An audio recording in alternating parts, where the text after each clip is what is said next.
Retro. And welcome everybody to a Tiny Toons episode of the Animaniacast. Look up in the sky. It's a bird. It's a plane. It's time for lunch. Nah, it's Superbabs. Well, I was hoping it was time for lunch. Acme Acres is being devoured by darkness. You mere mortals run and hide while I use my superior powers to save you. I am woman. Hear me roar. Eesh. We know her ego is super anyway.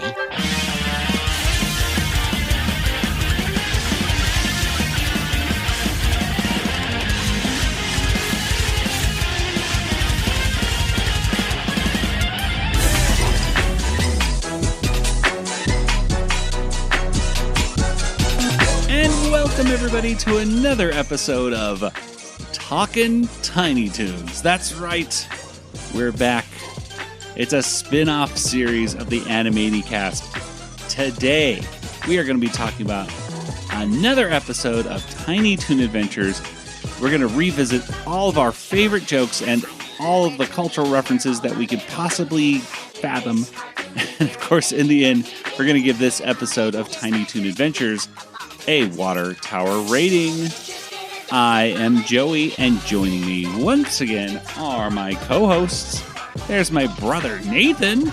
Wait till you hear this podcast. It's superlative. It's smashing. It's stupendous. It's starting.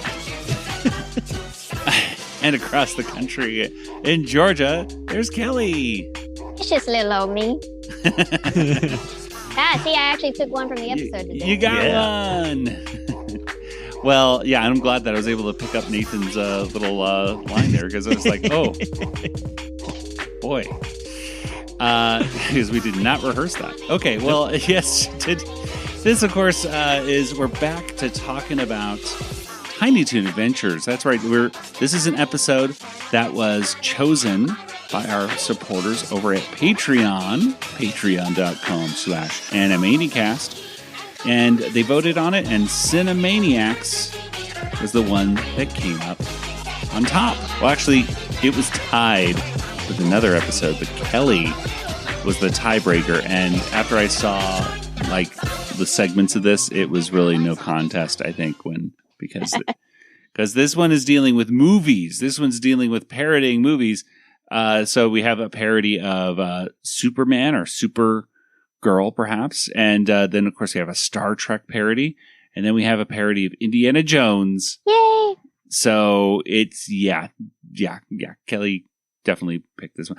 You know, if someone were to ask you about this episode of Tiny Toon Adventures, episode 19 from the first season, Cinemaniacs, what would you tell them, Nathan? It's like going to the theater and theater hopping into a bunch of different movies. Very good. Very good. Kelly, what about you? House Spielbergian. Ooh. And I would just say this one was so much, I would just say fun. This was a very fun episode for me.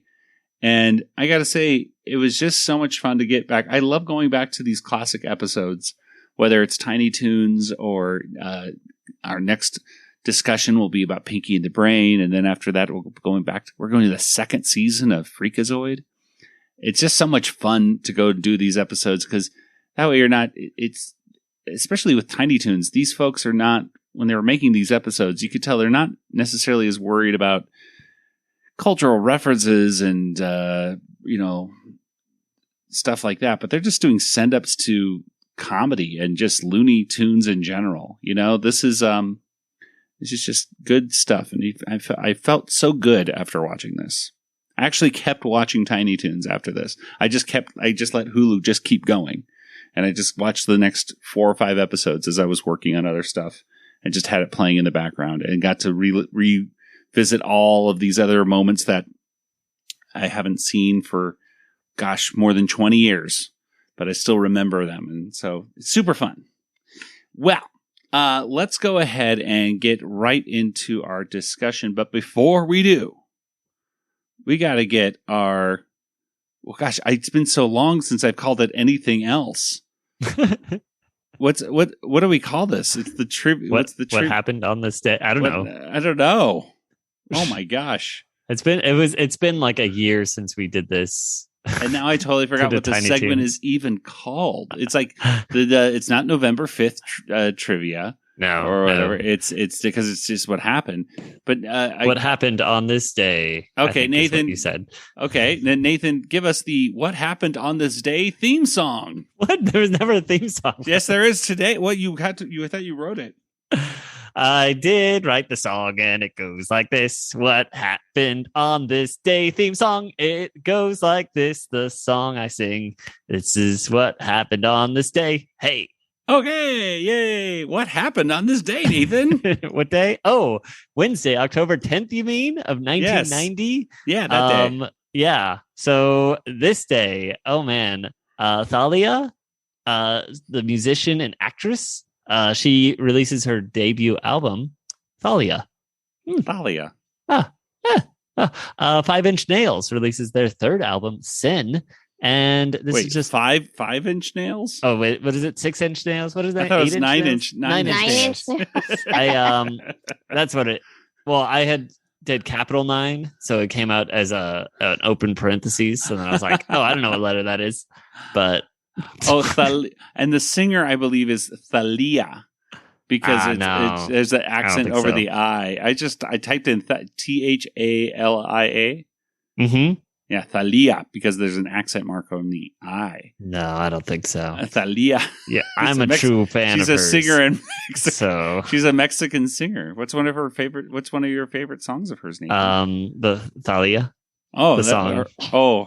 Her song all about herself. Yeah. Oh, Right. That's a good one. Okay. It sounds a lot like the song I sang for the. Oh, wow. She's really talented. So it's then. good. And this was also 2 days before the release of the movie Mr. Destiny, which I don't know if you remember that one. I do. That was one movie I kind of remember. Isn't that with like Jim Belushi or something in it? And he's like, "What if I was good at baseball or something?" I saw that in the drive-in theater with my youth group, and I don't remember anything about it other than there was Jim Belushi on the screen, and I think I was more focused on the girl I had a crush on that was there. Was she in the movie? She basically, because I kept looking at her probably more than the movie screen, but yeah. Well, Jim Belushi, spoiler, finds out that his life was fine just as it was. I think. It's one of those movies where the secret of life was his friends. Okay. Yeah, exactly. Well, all right. Well, is that all we got, Nathan? That's everything that happened on this day. Wow. So the last one didn't even happen on the day, but happened close enough. Close enough. All right. Well, let's go ahead and get into our episode discussion, and we're going to start off with the basic premise. This is Buster and Babs. They're doing they're going to the theater, and they go to this huge multiplex. And it's playing all these different, movies. And I saw some of them on this big sign. One of them was Rocco 12, Rocky, because Rocky had so many sequels. I love it how I thought by now they would be done with Rocky films, but yet they really do keep still making them. In fact, my principal at my school said there's another, not Apollo Creed, or Creed sequel coming out, but a real Rocky one where Sylvester Stallone is actually going back into the ring again, which sounds insane to me. That's just what I heard. I don't know how. They'll never be able to top Rocky 4. I will break you. That was. I think it's not very popular amongst the series, but that's the one I saw in the movie theater, and I just loved it. It's literally the only Rocky film I think I've ever seen, because it had such an impact on me as a kid. It was just visually I remember that I always talked about it with my friends. The one scene where they're punching this scale or something like that to show how hard they can punch, and then Drago, is that the Russian guy? He punches it and it breaks. It's like, whoa, he's that strong. And USA wins. Take that, Ruskies. Well, anyway, there was other films up on the things. There was one. Some of this gets kind of mixed up because it's like it's taken to a foreign animation department, and then they kind of see what it should be, and then they kind of change the letters a little bit. One was called Janks Bomb Cobb. JANCHS bomb and then Cobb. And it was like a bomb cob. What's that? Turns out bomb cob is something you can actually get. It's like elote. It's done like a bomb pop, but I don't think that's what they were referring to. I think it might be something like James Bomb, like instead of James Bond, maybe. Yeah. So maybe it was Jonks. Jonks Bomb was supposed to be James Bond or something like that.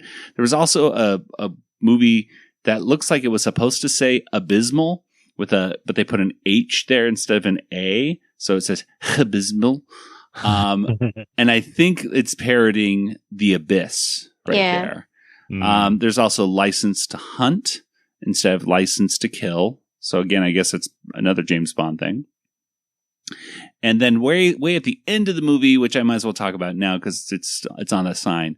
At the very top of the sign, there's Ghost Breakers, which obviously that's parodying Ghostbusters, but it was actually the title Ghost Breakers was an alternate title they were thinking about using for the movie Ghostbusters at one point because they did not know if they were going to be able to use the word Ghostbusters.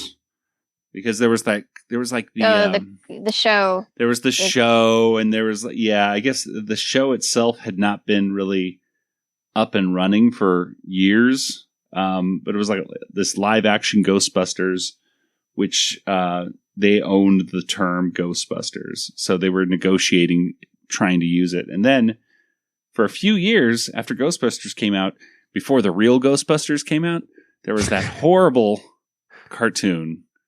And Nathan, do you remember? Kelly, do you remember this cartoon? It was like, I watched it. I had to watch it too because there was. I was very confused by it, but I watched it. And it was this cartoon where you had the Ghostbusters there, and they had this gorilla with them. Let's go,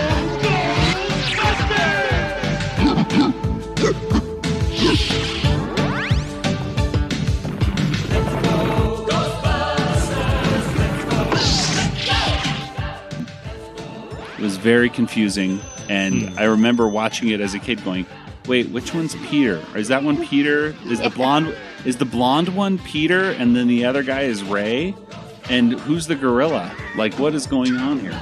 But I guess it was all based upon the original kind of live-action-y kind of cartoon show that they had in the early 80s, late 70s, where...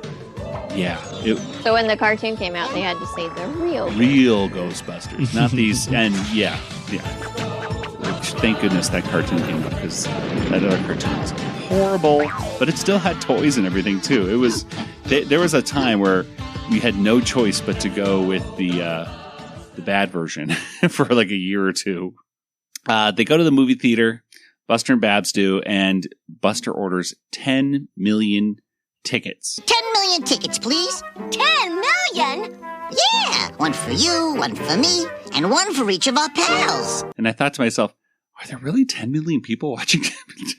Like, that's one thing I would have to like ask Tom about. Like, were there really ever 10 million people watching Tiny Toon Adventures? I don't think they knew at the time because this is a very early episode. But yeah, it was like the 19th episode or something. Yeah, they were pretty ambitious, thinking 10 million people are, especially now.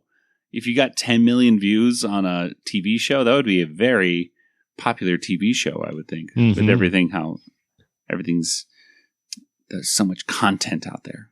Well, anyway, so the curtain pulls back on this. They go to Monty. Monty tells Montana Max says, no theater hopping. Keep your stubs and no theater hopping.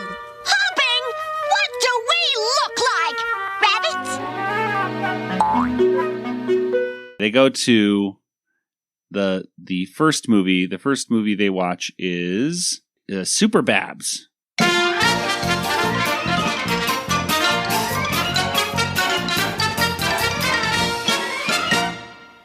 And Superbabs was directed by Art Vitello, and it was written by Sherry Stoner, Tom Minton, and Wayne Katz. So the curtain pulls back when Buster and Babs go there, which I don't know. I seem to remember this happening in movie theaters more often. Today, when you go to most movie theaters, the curtains are already withdrawn, and you have the previews and everything like that. But maybe, I don't know, Nathan would remember this since, you're younger than me and Kelly. But Kelly, do you remember this at all in any movie theaters? Going to a theater and then having the curtains draw back at all? Or is this... Some of them, yeah. I mean, and I think it still happens at like the Fox Theater. Okay. The one in Atlanta. But, and so maybe that's what I'm thinking of. Yeah. I've seen movies there too. But, yeah, I kind of vaguely remember it. I just think it's very rare that it happens these days because now it's, whereas before you would keep it closed. Now you have to show, that's a great opportunity to show people constant advertisements and previews and who knows what else. During the 10 to 20 minutes before the movie starts. So, and I also they used to do the same thing at like Chuck E. Cheese where they would close the curtains and then eventually they just left the curtains open. I remember that. Yeah.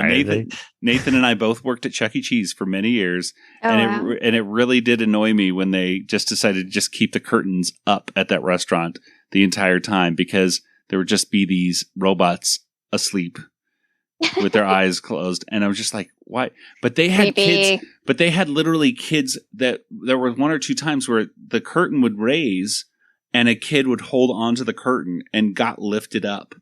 Oh, wow. Which is, 15 feet above because it's already like about 4 feet or so above, where kids would grab it. And then if you got lifted up, that would lift you probably another 8 feet, so probably at least 12 feet off the floor. That kid would be lifted up there. So I could see why they eventually just turned it off as also a safety thing. But it really annoyed me when I was especially dressed up as Chuck E. Cheese to see a robot Chuck E. Cheese up there. And it was like, you're ruining the magic. There can't be two Chuckies here. But anyway, yeah, I do remember the movie theaters having that curtain because I think there was a couple times where the movie started or the preview started and the curtain had not yet retracted. So we were started to watch the previews and stuff on a really kind of wavy screen. It was really annoying. So anyway, like for birthdays and things that have like Chucky come off the stage and like it's supposed to turn around, the curtains down. Oh, yeah, that's right. And then they would just like have it turn around while the curtain's up. And I'm like, what's the point of that? That's dumb. Shouldn't you just, I do remember that. That was like the whole magic of like, it reminded me of like the Batcave. We used to have a Batcave playset where you put Bruce Wayne on one side and then you closed a door and then you turned this thing and then the Batman action figure would be on the other side. And he falls down immediately. Yeah, he'd fall out. I'm fine. But we're a Joker. But I remember that, as a cool like magic effect. Basically, people would actually freak. I do remember that when the curtain go up and Chucky was actually moving around. People go, "Whoa, you messed up, Chuck E. Cheese." That's why all your places are going bankrupt. Mm-hmm. Anyway, it's all because of the curtain. Anyway, that was your 20-minute discussion on a curtain. Hope you enjoyed that. Let's go to Superbabs. So Superbabs is, it's the story of, Superbabs. And they have this great announcer, doing the whole introduction to her as the strange visitor from another planet. Yes, Superbabs, strange bunny from another planet who came to Acme Acres to fight for truth, justice, and rock and roll. Looks a lot like the Superman cartoons of the Fleischer era. I always really liked the Fleischer cartoons, especially with growing up with the Batman the Animated Series, and then seeing essentially the influence for those cartoons and seeing how they matched up. I don't know. I think you've seen a few of those, right, Nathan? The original Superman cartoons. I vaguely remember. I just remember he could change outfits really quick or something, right? Like. Superman also could not fly in the original. He could just jump over, buildings. He could go over buildings in a single bound. But he wasn't really flying. He was more like falling gracefully, I suppose, with that cape. Anyway, he at one point says the line that Kelly says, or should say, she says, it's just little old me. It's just little old me. Which I thought, oh, that's very cute. Also, what is that from? Is that from something? So I did a little research into that. And what I could find is actually in Underdog. And in Underdog, the cartoon, they would say, oh, look, it's a bird, it's a plane, or whatever the equivalent was on that cartoon. And then he would say, no, it's just little old me, Underdog. Like that. It's also something we say in the South. Yeah. She said it may have started with Underdog. Yes. And especially Babs does say it with a Southern accent as well, which is very cute. Anyway, there's a big problem, though, in Acme Acres. And the problem is that there's this giant black glob that is going and just taking over the entire place. Hampton and Plucky are on a lake. And this kind of waterfall of blackness just starts coming in and taking over the whole lake, surrounding them. Plucky has a very weird eyeball through the beak scream, which kind of looks really super weird. But I've never seen that before. So good for them. They have a funny bit right there where they're on a boat and they're doing this, like, Plucky's rowing the wrong way. And, Hampton tells him you're going the wrong way, and then he goes, okay, reverse. And then they both go the opposite way again. So they can't get out. They're stuck in the lake. Buster is playing a video game, Carrot Crunchers, I think. It looks very old school. Kids today would probably hate this game. Looks a little bit like Pac-Man. Pac-Man, yeah. Check it out, crew. Top score of Carrot Crunchers. We interrupt this broadcast to bring you a special report. It must really be important to cut in on a video game. Very funny line right there. Babs, meanwhile, is singing her, I dig rock and roll music. I dig rock and roll music, and I love to get the chance to play. Yeah. Uh-oh. And which is a real song. I remember hearing that on the oldies song. The thing that I would play the actual song she's actually parodying or singing, I should say. It's not even a parody. And but I would get this whole episode probably blocked on YouTube and stuff. So I'm not going to do that. Just Google the words "I dig rock and roll music" and you can find that song yourself, folks. It's a fun song. She finds out about this threat. Of course, changes into her Superbabs outfit. Says instead of up, up, and away, she says up, up, and up some more. She flies off. She saves Plucky and Buster and Hampton and says, I'll take care of this. I am woman, hear me roar. There's also a bit right there where there's a little bit of part of Superman's theme is played. The orchestration in this entire episode is really impressive. I really loved it. But obligatory comment. Yes. The Superman theme is written by John Williams. That's right. But they play the part where it goes da da da da da da da. This calls for drastic measures. But what can that be? Psst, Babs. Oh, thanks. Let's see. I save Buster and those other guys, and the malevolent miscreant plunging us into peril is none other than the winterous Wex Wuther. Superbabs flies to her arch-enemy's hideout, where she wears a disguise to trick Wex Wuther. I don't know why they designed the secret base like this, but it's designed like a giant toy top, like something a kid would press like on the top of and spin. I don't know why, Montana Max or Wex Wuther would pick this as a design, but it was very colorful. And she ends up getting information out of Wex Wuther by dressing up like Joan Rivers and putting him on her talk show, which Joan Rivers did have a talk show for a while. Just give us the scoop on your latest dirty deed. Well, my new project is the total destruction of Acme Acres. In fact, I brought a clip. Let's watch the monitor. He explains how he is actually he's put an inkwell at the top. This is like total, like, I don't know if this is fourth wall breaking or what. It's breaking some sort of wall here in Tiny Toons. And they do it quite a bit where they refer to the fact that they are animated, and he actually went outside into the real world, or he put a little hand gadget thing or something, right?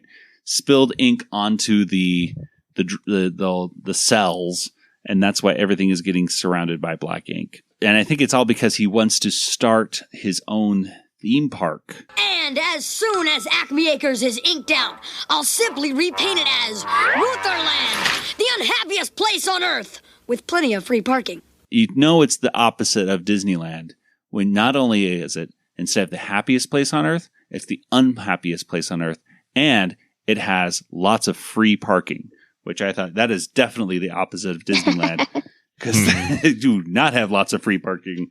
It is, I think last time I checked, at least $30 to park your car for the day, maybe $35. It's expensive. Anyway, he tells her that it's now time to leave you. I forget her one weakness. He gives her one weakness, which is carrot cake. And she eats it all up, and she gets about 20 times her size, and then tells her that it's time to leave you absurdly unguarded, and goes off. So she puts in her Jane Fonda workout, which, I don't know, Kelly, I know my mom loved the Jane Fonda workout growing up. She actually had the Jane Fonda tape. I don't think if my mom had loved Jane Fonda, she would have been allowed to watch Jane Fonda in my house. My father loathed. He used to have a bumper sticker on his truck that said Vietnam vets are not Fonda Jane. So, I mean, I still don't even know what that whole story is, but his hate runs deep. Deep. There's a story. Yeah, there's a thing with Jane Fonda in Vietnam that But when I didn't know that as a kid, all I knew was Jane. I actually didn't know Jane Fonda from any acting until I was maybe in middle school. I just knew her as I knew she was married girl. to Ted Turner. Yes, because here in Georgia, we know who Ted Turner is, and right. I mean, he used to own the Cartoon Network and all that. It's time for high impact aerobics with me, Jane Fonda. All right, bunnies, let's get to work. Up on your feet, and 1 and 2 and 3 and 4. This is fine for mortals, but we super blimps need the fast forward workout.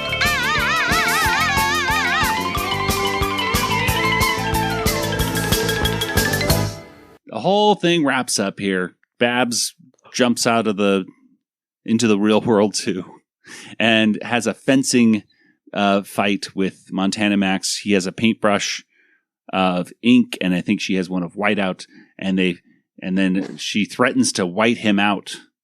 So he says, "Okay, I give." And so he cleans up the whole town with a white brush. It's a really magical brush that he uses, but it doesn't white out stuff. It just it erases the ink, which is a very cool brush. And then she goes, "Oh, it's just another job for Superbabs," something along those lines, and then flies off. And Ed had a line right here that made me laugh out loud. And so, Ex-Luthor restores Acme Acres to its original scenic beauty, thanks to Superbabs. I wonder who she really is. That shouldn't be too hard to figure out. Who do we know named Super? And I thought that was so ridiculously funny.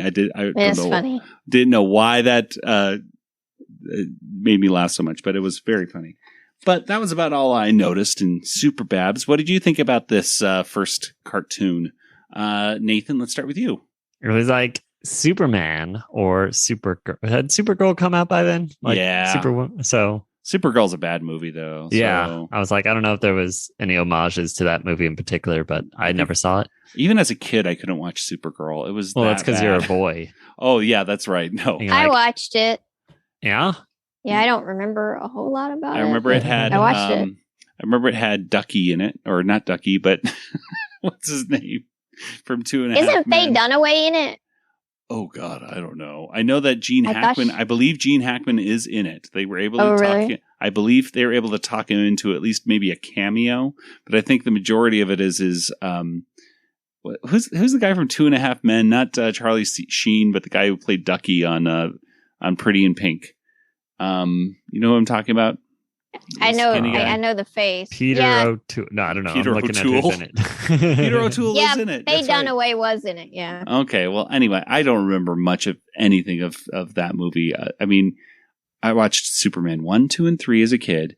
I never got to Superman 4 because that one was just... It was not good.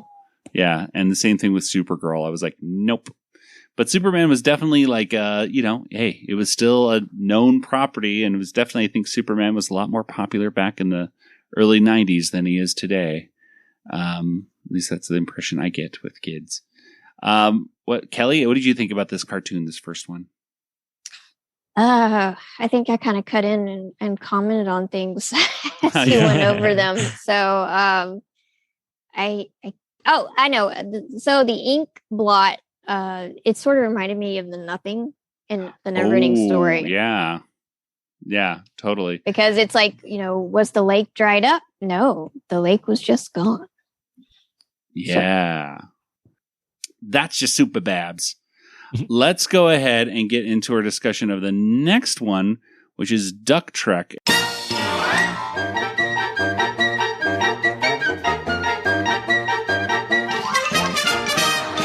And Duck Trek was written by Jim Reardon and directed by Ken Boyer. And this time it's, Plucky is bringing them to a movie. What happens, Nathan? Oh boy. All right. Well, we have it's a Star Trek parody. And we have Plucky as Captain Kirk. We have Hampton as Spock. I don't know. I'm sure they have names in the thing, but I think they call him Spork. Yes. Spork instead of Spock. And then and it's just Dr. Furball is whatever the doctor's name is. Bones, Dr. Bones, right? It's normally he's Bones. Dr. Fur now. Yeah. Sure. All right. And they have a very important mission this time. They got to go to Follicle 4. Fellow cult heroes, we are fast approaching the planet Follicle 4, where we have been ordered to pick up a special top-secret material. New rocket fuel? A new miracle serum? No, a new toupee. This one's all stringy. Ugh. The mission is to get a new toupee for Plucky's character because he wears a toupee. It's so silly. So they have to beam themselves down, which, of course, they basically get completely zapped by little sweet. What's the mouse's name? Sneezer. What a different cutest voice.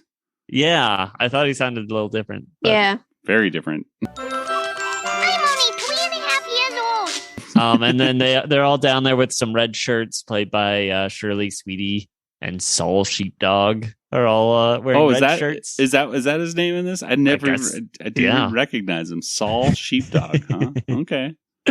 And they immediately get killed, of course, because they're all wearing red shirts. But this planet's all covered in hair and everything. So they find where their bodies were. It appears to be hair tonic, Captain. They're greased, Jim. It's like hair grease. It's a hair tonic. And that's when a giant hair monster comes out. And oh my gosh, let's all worry. But Spork tells us that he is an intelligent creature that claims to be the leader. So Plucky decides to try to talk to him, immediately gets crushed by him. So they decide to flee and run away. So we get a lovely chase scene. The hair monster is on a razor, an electric razor that he plugs in, and he's chasing out of him. Plucky takes out his secret weapon, which is a blow dryer. But it doesn't work until he puts it at himself. What gives? I set this thing on gale force. It didn't happen that way in rehearsal. I don't know. And then they're grabbed by hairs. They're being held in the air by the hair of this planet. Oh my gosh, it's scary. The hair monster is still coming at him. This is the classic hair monster from, Looney Tunes. Does he have a name? Gossamer is his name. Gossamer. Yeah. All right. Yeah. So he's coming at him, and it looks pretty worrisome for them. That's when Spork is like, "Hey, there's a lot more things you got to worry about when it comes to hair." I'm getting a tad worried, Spork. Do something! Certainly, Captain. But have you ever considered how many really serious hair problems there are to worry about? Split ends, for instance. Not to mention dandruff, flaking, and the heartbreak of psoriasis. And have you ever seen anyone with a really good home tournament? And what is jojoba? And will your friends laugh because you use baby shampoo? All the hair starts going gray and falling out. The planet just starts worrying itself bald, basically. Gossamer ends up crashing, and that they made it safely off the planet. I guess they probably got teleported up. We don't know, because then they're just back on the ship. And Spork saying, we got on with our lives, but the mission was not successful. Yes, but don't let it get you down, Jim. What's the matter, Doc? Afraid I'm going to flip my wig? And it turns out the hair monster is Gossamer's on his head, and he's saying, it's a living. And that's how it ends. So he did get a new wig. So it wasn't a failure, as Spork says. We got a new toupee. Yeah. So successful mission, and they got out with their lives. So there. Exactly. And apparently they're, Gossamer's perfectly okay with being perched on top of Plucky's head for the rest of the thing. I mean, I'm guessing he's getting paid well. It's a living. Plucky, by the way, I loved his William Shatner thing, how he has the toupee, not only like, William Shatner apparently had during Star Trek, but also his girdle is on the outside of his shirt, which is a nice touch. There are obviously Star Trek being the main reference right here. Also interesting to see, I believe that's Rob Paulson doing Furball's voice, which is not the case in, Furball number one doesn't usually talk that much. And when he does, it's usually Frank Welker doing the voice. So interesting to have Rob Paulson doing it this time around. There's what do we got here for references? Okay, let's see here. I got Telly Savalas as the planet. When it turns around, it's all bald. Who loves you, baby? And I don't really know much of Telly Savalas other than I saw him in like some commercials sometimes. I don't know. Kelly, do you know him from anything else growing up? He was like in some kind of detective TV show. We had like a Lollipop or something like that. Yeah, right? Kojak. I never watched it. I didn't either. Yeah. But I read and I know things. Yes. But it was, I think Telly Savalas was for, people our age during Tiny Toons was always like, oh yeah, that bald guy. But you wouldn't really know what he's from. He'd just be like he's on Hollywood Squares or something like that. And like, him from that. One thing I did also notice was the whole thing about, will people make, Hampton's talking about all the different things that could, make you worry. And one of the things he mentioned was, will people make fun of me when they find out I use baby shampoo? And there was a baby shampoo ad campaign out in the 90s, I want to say, that was very much talking about like adults use baby shampoo too, and it's good, it's good for you want your hair baby soft or something. Exactly, right? Yeah. So it was like, okay, cool. The one thing I do want to talk about real quick is the fact that this episode, there was a whole article written on it from Comic Scene magazine. Let's see when was I can't even see what the publication date was on this. This was sent to us by one of our listeners on Twitter, who is also an amazing artist. I think it's Pixel Kitties, I believe is her @ right there. Yes, Pixel Kitties. Intellectual Duck Web. She does amazing art of Fifi and just all these different characters, whether it's Disney or Warner Brothers. Highly suggest you check her stuff out. So this is from Comic Scene magazine, and Pixel Kitties here gave it to us, and this is 1990, it looks like. And there's an article in here written by, or it's interviewing Ken Boyer. And it's very interesting because they talk a lot about this particular episode. And Ken Boyer, it says right here, it talks about putting the show Bible together.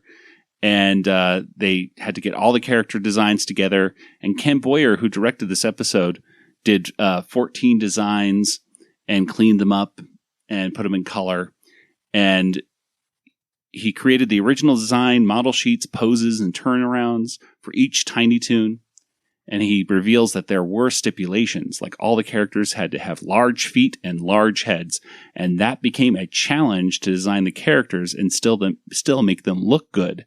It seemed like a real stumbling block at first, but once we had gotten into the show, we managed to make it work. And he goes into some of the design that was challenging, was like Hampton having this big head with short arms, and how do you get Hampton to scratch the top of his head and everything like that. So very interesting. Also, you can see some characters from this episode that weren't even really featured at all, or at least look different. So it starts right here with Plucky Duck.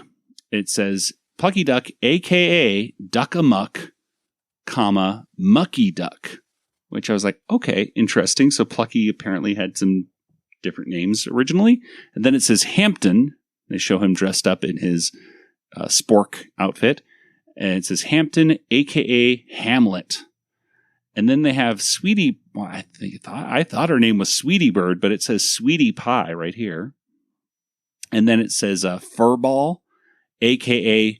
Putty Tat, Alley Tat. And then Fifi La Fume. Foulmouth is next, and Foulmouth looks very different than his final design. So Foulmouth wasn't even in this cartoon, but he has an AKA of, also known as Giblet. Yeah. Montana Max was also apparently going to be one of the red shirts in this episode. And then, what was that sheepdog's name again, Nathan? Because I totally forget what you said. Oh, like I'm supposed to remember that? I don't know. But it says, instead of saying the sheepdog's name, it says extra in red shirt. Yeah, it's Saul Sheepdog. Okay, Saul Sheepdog. And then it has Gossamer. It says Gossamer. And Gossamer also has another alien with him, too. So this is Gossamer and Friend. And there's this little alien who looks slightly familiar, like he might be based on another Looney Tunes cartoon. Or maybe he shows up in another Tiny Toons episode. And then they have Shirley the Loon, a.k.a. Shirley McLoon.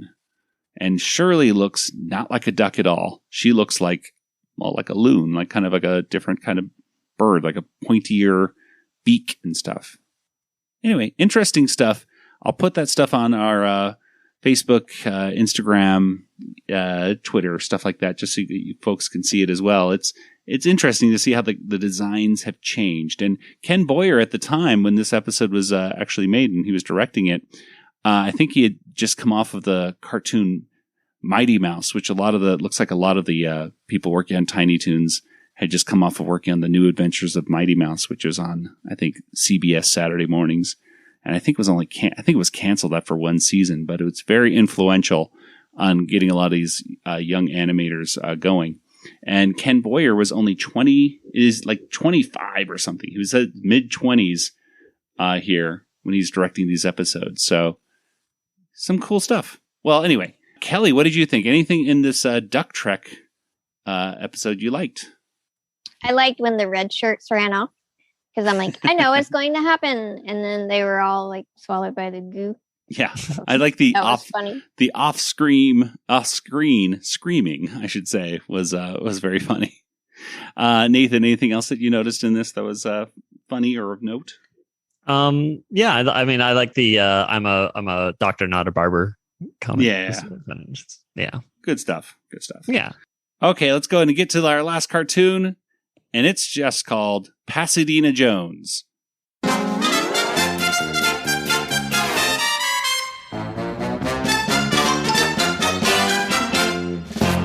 Although it's technically Pasadena Jones and The Secret of Life. But whatever, it just says Pasadena Jones on the title card. And Pasadena Jones was written by Wayne Katz and Sherry Stoner. It was directed by Art Vitello. And Kelly, what happens here in Pasadena Jones and The Secret of Life? Well, it's a lie. It's action-packed. So Pasadena Jones is like Indiana Jones, obviously. And he shows up in the Himalayas, and he's like riding a long, solid line, traveling through the sky. So it's kind of like the maps in the Indiana Jones movies, where you see the red line connecting the countries, which is a nice, cheap, easy way to show him traveling across across the world. And it looks cool visually. When last we left our hero, he was flying somewhere over the Orient. Someday I gotta get me a plane. And then he uses his whip and catches it on a tree branch. And then he climbs up and gets a map because he needs to know where to go. And he's in the Himalayas, which is more like Temple of Doom reference. Yeah. But then he's surrounded by a bunch of hostiles and they have spears. And they look very angry because they're hostiles. And he sees Montana Max, but it's not Montana Max. It's Harris Goulash. Pasadena Jones, so we meet again. Harris Goulash, what a dweeb. But he looks like, instead of being like Belloc, he looks like Tote. Yeah. Or Tot. How do you pronounce that man's name? It's Tote, I believe. Tote. Because they never say his name, I don't think, in the movie, but he's credited T-O-H-T. So he looks like that evil guy, the German guy from Raiders of the Lost Ark. So they're kind of compressing everything together. And then Goulash steals the map and he goes off riding on a tricycle. And Pasadena says, "Oh, look, it's Merv Griffin." And Merv Griffin used to be, has passed a long time ago at this point, I think. But he was like the producer, creator of Jeopardy! Wheel of Fortune. And Wheel of Fortune, yeah. And he had his own talk show for a time, too. So, I don't even remember that. Yeah, he had a talk show. And he's in The Man with Two Brains, Steve Martin movie. Very funny movie. Okay. So Pasadena uses a whip, and then he grabs onto the tire of the tricycle. And then they're riding all around the mountain, and sort of mimics the truck chase in Raiders of the Lost Ark. And that goes on for a while. Then Pasadena rolls off the bike with half the map because they tear the map in two. Goulash smashes into a rock. And then you see the Bumble, kind of. It's like the Abominable Snowman, but I'm like, it's the Bumble. Bumble. I was very confused for a second, out of context, when you just said the Bumble. I'm like, what's the Bumble? Oh, the Bumble. Bumble's Bounce. Bumble's Bounce, yes. Abominable Snow Monster. It's the Abominable Snow Monster of the North. Dun, dun, dun. And or he looks like, Frosty the Snowman on steroids or something. Yeah. Pasadena just kind of yawns and takes out a flamethrower. The Abominable Snowman!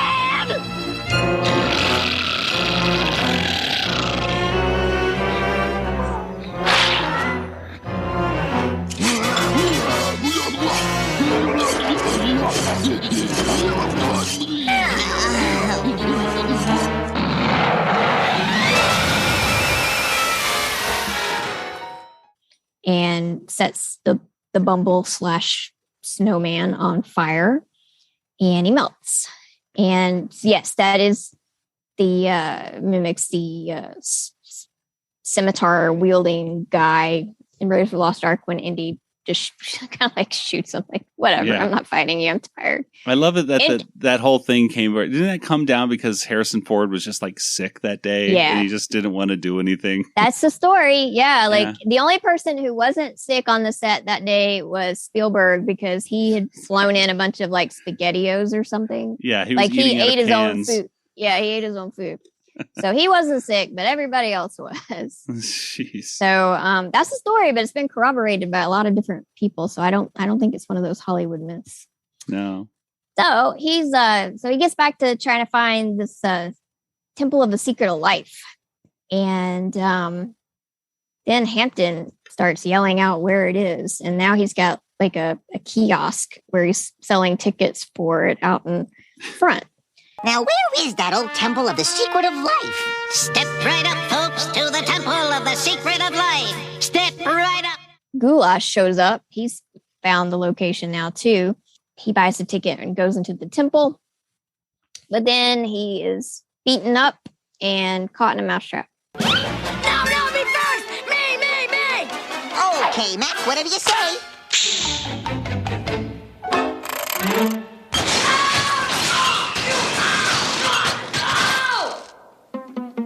I hate you.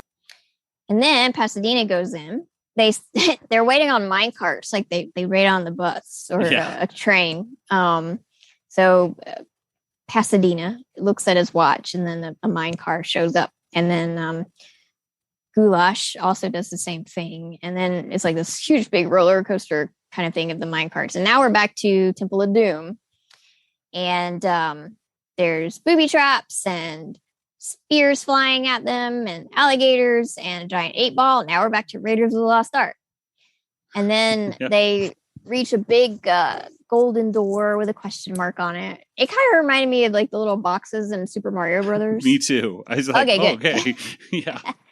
I almost I thought when they opened the door, I'd go like, beep, beep, beep, beep. So they open the door, and it falls on Goulash and crushes him. And Pasadena walks in, and there's a gold chest, and a voice asks him if he wants to know what the secret of life is. And he said, yes. What is it? Well, It's us! You? Yes! We're your friends! Friends are the secret of life. In the sequel, I'm going after some gold. And that's where it ends. Oh, I forgot. They also saw a shark during the minecart thing. And one of them, I don't even remember which one, says this is so lifelike. Yes. So that was also a Jaws reference inside the Indiana Jones reference. A Jaws / Universal Studios reference. Yeah, it was great. So many things. How Spielbergian. Very much. And I think there's even a reference to Last Crusade, kind of mixed in there briefly, where during that tricycle thing, which is obviously mostly the truck, parody. Truck ride. Oh, I know what you're gonna say when he pushes his face up against the tire. Yeah, it pushes his face up against like the pedals, and I was like, "What is this from?" This is itching something in my brain. I was like, "Oh and the tank," and he's like pushing Indiana's face towards the tread, like he's gonna bash his. Yeah. Oh man, that's such a cool. I love that. What do you think is better, the truck or the tank? What's a better chase scene, the truck or the tank? Oh gosh, See, this is hard because it just depends on my mood. Yeah, I think the truck though. I mean, it's just classic, and it's there's so much going on. I mean, of course, the Last Crusade too, and there's a lot more at stake because his father's in the tank, and then he's almost crushed against the rock, and I don't know. There's a lot more going on, but I don't know. It depends on which day of the week. Yeah, exactly. They're both amazing action sequences, like top notch. Well, there was lots of other references in this. It starts off, but none of them matter as much as the Spielberg reference. None of them matter. It starts off with Hampton hitting this gong, and he's like, it was just like this weird thing where I was like, okay, are they parodying Temple of Doom? It's sort of. Temple of Doom. Yes, it does open with a guy banging a gong, right? And then it goes into Anything Goes. But Rank Films, which is this company, had movies that opened with a guy hitting a gong. He had no shirt on, and he would hit this gong. And I'm not familiar with any. Rank Films made tons of films over the 30s, 40s, 50s, 60s, 70s, and so on. I went through the filmography, and I didn't recognize really any of these films. It looks like they did. Or I guess J. Arthur Rank was a guy. Yeah. And they did Caesar and Cleopatra, the one with Elizabeth there you go. Taylor. A quick Google search shows that, so I'm familiar with that one. Yeah, so those films would open up instead of like the Columbia girl holding up a torch or something. It would be this guy hitting a gong. And so there you go. It apparently, this is also parodied. In an extremely goofy movie. Apparently they do the same sort of thing. It has a lot of parodies. There's some musical kind of references in this one. When he's flying over the Himalayas, it's playing. At first I thought, why are they playing for He's a Jolly Good Fellow? Like that makes no sense. And then I realized, oh, it's the bear went over the mountain. The bear went going over the mountain. I'm like, oh, okay, cool. That makes sense now. And then, of course, they play She'll Be Coming Round the Mountain a lot when they're going on the tricycle ride. So let's see here. We mentioned pretty much everything else. I think, doesn't Buster call him Shorty at one point, too? I think he calls Montana Max Shorty.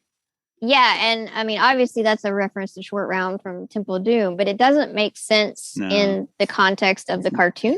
Yes. So I wonder if maybe something got cut. Or, maybe. I don't know, or he's just using it as a diminutive to make fun of him or something. Side note, I hope that Short Round takes over for Indiana Jones in the future, especially because I forget the actor's name who plays Short Round, who's in Everything Everywhere All at Once, is amazing. He Who Kwan. Yeah. He's amazing. See that movie you haven't done so already. He's really, really cool. I mean, I'd be okay with Sean Patrick Flannery because he's been Indy before. This is true. So he'd still be playing Indiana Jones about 20 years younger than what Harrison Ford is. So. Yeah. I got to watch the next season of The Boys. It just premiered today when we're recording this. And I haven't watched it yet either. Sean Patrick Flannery's in it. So there we go. Yes. I don't think he plays a very good... I mean, I think he plays a bad guy. Yeah, I think so too. I don't know. Of course, almost everybody in that show is kind of a bad guy. Or an anti-hero at the very least. Nathan, what were some things in this one that you liked? Oh, I just really liked having Indiana Jones. I don't know. The whole it was allusions to both Temple of Doom and Raiders of the Lost Ark, I felt, Just everything. Fun. Yeah, exactly. Yeah. I love Indiana Jones. So anything that does that. And I named my dog Indiana. Yeah, there you go. And I did like one part where, Montana Max Tote, goulash, whatever you want to call him. He does this little the whole Belloc line of nothing you can possess that I cannot take away. And then he goes, ha ha ha. And then he goes away and then he goes one more, pokes his head in and says, ha ha ha. That made me chuckle. You see, there is nothing you may possess that I cannot take away. Well, that pretty much does it for this episode. Of course, there's this whole B-plot kind of tying everything together, where it's Montana Max chasing them around the theater, which we haven't really touched on too much. I think at the very end, doesn't he say, I'm going to put these spring shoes on or something like that? I forget exactly. Montana Max, he gets blasted out and goes way up into the sky. So Montana Max had these spring shoes at one point, and then he has this pogo stick that he's going to stop the hopping. And it's this powered pogo stick, and it malfunctions and then ends up sending him through the sky and I don't know, into outer space or something like that. So there you go. That was those little tie-in things. Have either of you, by the way, since theater hopping was such a huge theme in this one, have either of you ever theater hopped? No. All the time. I followed the rules. Nathan theater hops? I've theater hopped multiple times in my life. Oh, really? Yes. I've never done it because not necessarily that it's about following the rules, but after I see a movie, I'm like, okay, I'm ready to do something else right now. Ready to go home. Yeah, that's the hard part. Is when it's yeah, exactly. I know Nathan and his friends breaking the law and getting these multiple movies in. For me, I'd be like, look, I just spent 2.5 hours watching one movie. Why do I need to? I'd like to do something else today. But maybe one day before I die, I'll try theater hopping before all the theaters close. So, well, I think it's time to go ahead and get to our water tower rating.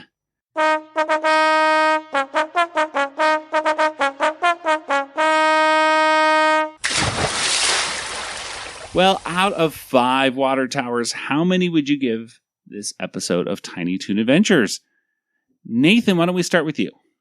I'll give it 5 water towers, I think. Wow. I mean, it's just, I don't know, I really enjoyed all the segments in it. So, it was just fun, All right. And Kelly, what about you? 5, because Indiana Jones and Spielberg references. Very good. Well, you know what? I was going to give it a 4, but just for the sake of triple agreement, I'm going to say 5 as well. 5! Yay! Yay! I mean, yeah, this episode, I guess it could have been funnier, but in certain parts or whatever. But like you said, Nathan, it was just fun. It was just fun. I had fun watching this. I wasn't, I didn't have any groan moments of, that's too, what am I saying? Sarcastic or something like that. It's like, none of this was sarcastic. It was just, they were just having fun. They're just doing send-ups to these movies that I like and, or franchises I like. And, it was fun. It was good times. So thank you so much to our patrons for suggesting this and voting on this because, we had a lot of fun doing this one. And next we're going to do a Pinky in the Brain one. Which episode, you may ask? We don't know. We'll have to find out when our patrons vote on them. And if you'd like to be a patron, you could become one as well. Going to patreon.com/Animaniacast. You get all that bonus content that we have with Tom Ruger and all the other bonus content. And then also you can vote for stuff like this. So. And also I need somebody to help me pay for that Animaniacs Loungefly backpack I just bought. That's true. Kelly did just put a bunch down on a Loungefly backpack. So I need the support. Yeah, exactly. Well, and I can't wait for you to get it because then we get to actually have a little bit of a review for those people who are on the fence. Should they get this Loungefly? Should they plop down that $75 or something down? Well, I have a bit of a Loungefly mini backpack obsession anyways, as you know. I wish I could buy all the ones I like because they're so cute. Yep. And I use them all the time at conventions. Yeah, exactly. And they're just perfectly sized for me. So I love them. So hopefully I will also love, I didn't get the wallet. I just got the backpack, but there is a corresponding or coordinating wallet. Well, there you go. That's on the Christmas list right there for Kelly. So get it. Well, anyway. No, I already bought it. Oh, you already bought, well, not the wallet though, right? Oh, no. See, I'm saying the wallet. You have to get this. Somebody can buy me the wallet. Exactly. Okay. Well, let's go and get to some contact information. Nathan, where can people find you online? Oh, Joey, I'm on Twitter. JangoFT, that's me. All right. And Kelly, what about you? I'm also on Twitter, Yoda Princess, YODAPRNCSS. All right. As for the Animaniacast, on Twitter, on Instagram, on Facebook, and of course our Patreon, patreon.com/Animaniacast. And we're a proud member of the Retro Zap family. And if you are interested in some fantastic podcasts and some amazing articles, then head on over to retrozap.com today. It'll keep you busy. You can get a bunch of awesome podcasts and amazing articles. So there you go. You're welcome. And if you want to talk to us over on the Discord server for Retro Zap, well, here's the welcome link. It's discord.animanicast.com. You can get on there and talk about Animaniacs stuff or anything pop culture with all the other folks from Retro Zap. And do it. Okay, well, let's go ahead and wrap things up. So for Nathan and Kelly, this is Joey saying good night, everybody. Good night, everybody. Good night, everybody. This podcast is not endorsed by Warner Brothers or Amblin Entertainment and is intended for entertainment and information purposes only. Animaniacs, Tiny Toon Adventures, Freakazoid, the Warner Brothers logo, all names, pictures, and sounds are registered trademarks and/or copyrights of their respective trademark and copyright holders. All original content of this podcast is the intellectual property of the Animanicast unless otherwise indicated.